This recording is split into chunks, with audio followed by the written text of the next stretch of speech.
So just to give an idea of the finished product before we get started, this is what we're going to build today. Unity, you run it, push space, you fire a ball at a load of bricks. And they show their trajectories, different lines that fade away. And you can run this over and over again and get different results because of the randomness of some of the calculations. A couple of them. So that's what we're going to do. So when Unity starts, it'll present a number of windows and panels by default. You can rearrange them and move them where you like. But the big important ones are the hierarchy, which shows you everything in your current scene. Some people call it a level, a camera, and a directional light. So if you double click on something in the hierarchy view, the scene view will display the object in the middle. I'm zooming in using the center mouse wheel, and you can see our camera. These arrows represent the transform and the different axes that are also represented up here in our 3D view. The inspector window shows you more information about what's currently selected in the hierarchy. Just about everything that's created will have a transform, which gives you the position in space, X, Y, Z, the rotation, where it's looking, and the scale, which is how big it is. In addition, there may be other things attached to this object, like the camera has some camera information with some various data fields. The game view here shows you what the camera is looking at. So this is what players will see. Down here is kind of the hierarchy of your project and files that exist in here. So let's get started. First, we're going to create a primitive object starting with a cube, and we're going to call it our floor. This is going to be what stretches into the distance and gives a base for the whole scene. So we're going to move everything to 0. You can see it there, and now it's looking, the camera can see it. We're going to set the scale at X and Z to be 100 so that it appears to go off into the distance. So the first thing you notice that it's pretty flat. Now what we're going to do is create some materials and use some of the textures in the download link to create a material that wraps around the floor and gives it some pattern so we can see it stretching off into the distance. So here is a window where I've got 4 of the textures from that pack of 50 selected. And you can see each one has a picture, and they've been designed to wrap around so that you don't see the seams. In addition, each of these has a normal map associated with it, and this will tell Unity and the lighting engine how to make things look bumpy so they look a little bit more realistic. So what I'm going to do is select all of these pictures, and I'm going to drag them into the window of Unity under the Assets folder. So let's do that now. All right, so we've dragged all the textures in. You can see them here inside of Unity. If you click on one, you can see a preview and some information. The first thing we want to do is select all of the normal maps and change the texture type to be normal map. Then scroll down in the inspector and hit apply. Now, it would be nice to clean things up a little bit, so I'm going to make a folder for our textures. We might have some more stuff in here that takes up room. You can drag it in just like Windows Explorer. And we're also going to need a folder for materials. And these will use the textures to wrap around objects. So for example, I'm going to create the first one here and then do the rest afterwards. I like to keep the names the same, so our textures start with numbers. So to assign textures, select your material, then go find your texture, left-click, hold, and drag the picture into the albedo field until the square lights up. You can see there's a nice preview or a ball. Also take the normal map and do the same thing to the normal map field. And that looks bumpy and cool. Now, I'm going to continue this for the other 4 textures, 3, and then we'll put some on the floor. All right, so I've gone ahead and created the other materials. You can see their previews here. Let's try using a Rustic Floor for the floor. Left-click, hold, and drag onto the floor. Well, there you go. I'm going to move the camera up a little so you can see further. One thing to notice is that the floor is a little off on the scale. You click on the floor and scroll down in the inspector to the shader component. You can change the tiling of the picture, which means cram more in. So let's try going to 5. That looks pretty good. We'll go with that. Now, the next thing we need to do is start creating the pile of blocks. So what we're going to do is create primitive object, a cube, and then we're going to name it block. We're going to give a rigid body component, which will simulate rigid body physics to the block. And then we're going to let it do some interpolation on its collision detection. So we have one block. We're going to move it to the right position. It should be to C of 2, y of 1 and x of 1, z of 0, and we can see it in the camera. Now what I'd like to do is give the block some texture. I think bricks would be good. So I'm going to zoom in, and I'm using the middle mouse wheel to zoom and translate and drag and touch the block. That looks pretty good, except I think we need to change the tiling. I'd like to see more bricks look bigger. So why don't we change the primary tiling to be 1/5. That's a little bit too small. How about a half? That's pretty good. Now what we're going to do is clone the block a bunch of times to make a giant pile of blocks that we can throw a ball into. All right, so starting with our block, which is at 0, 0, 0, 1, 0, we're going to do a copy and paste using Control-C and Control-V. The new one we're going to put at an x of 1. Then we're going to do it again and put the resulting new one at an x of -1. Now we have a line of 3.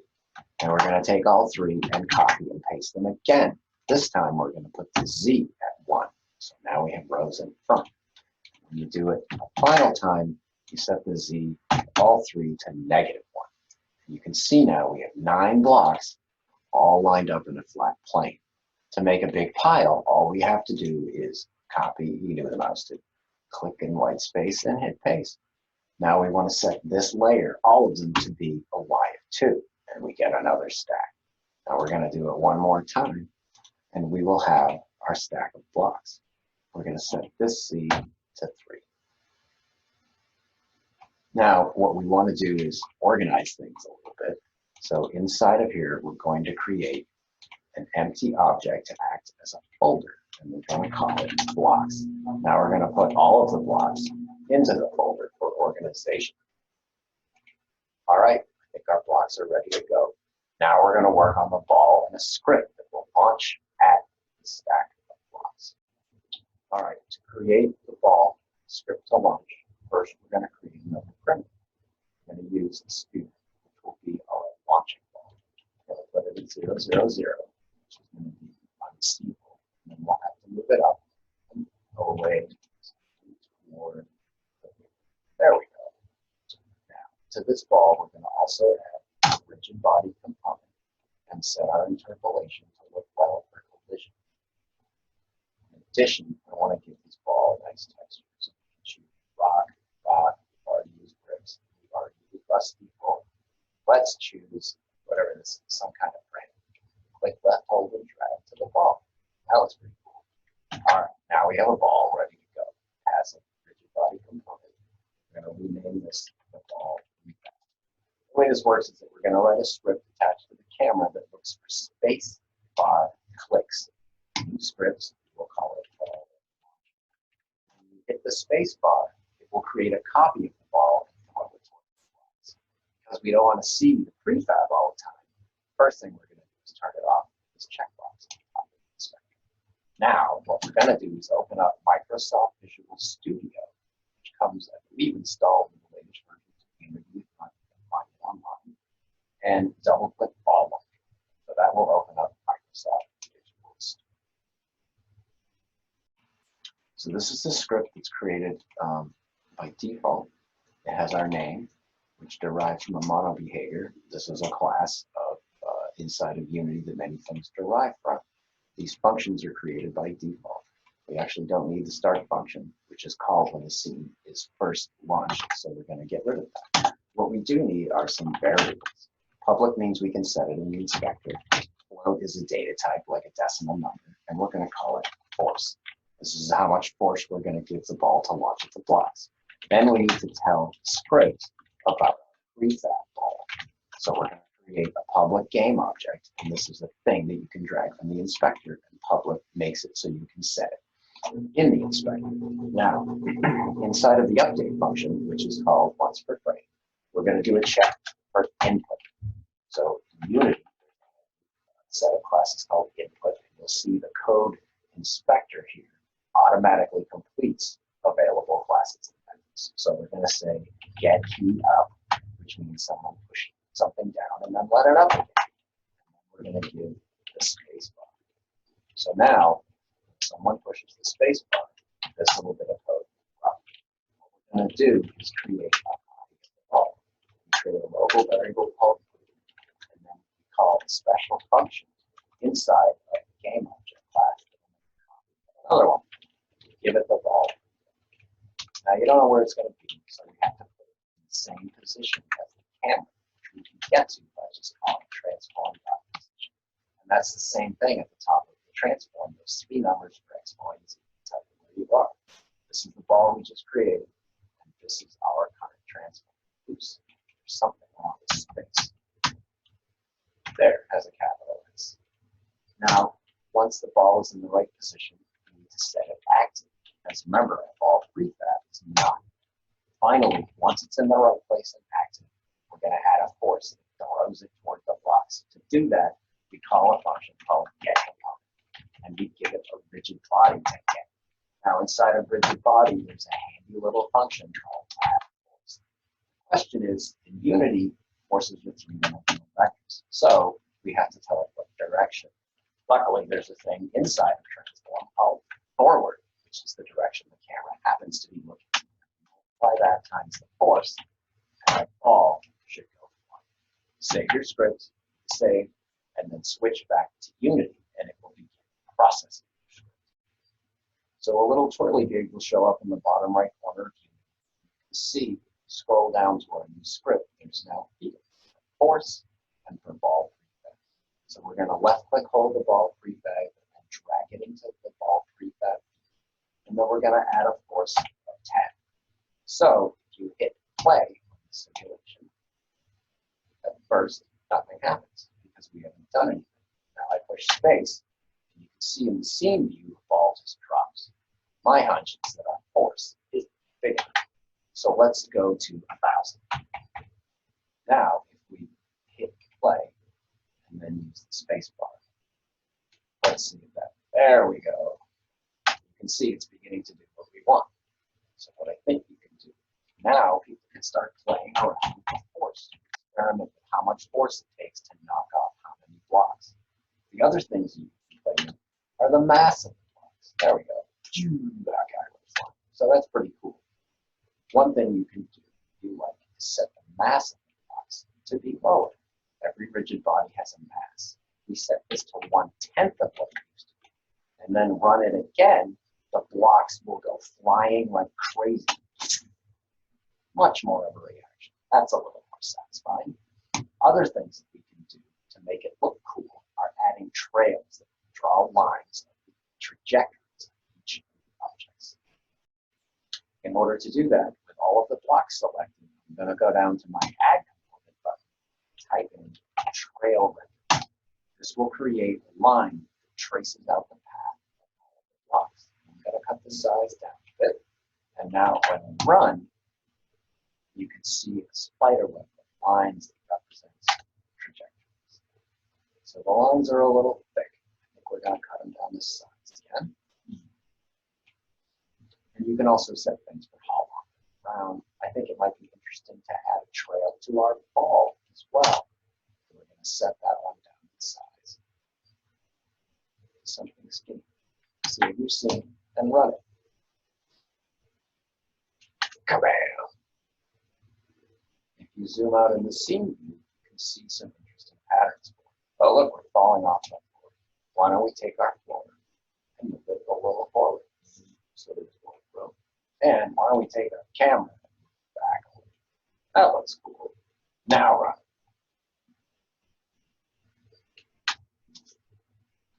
If you've ever seen science documentaries about asteroid impacts and the trajectories of all of the particles, this is the same kind of thing.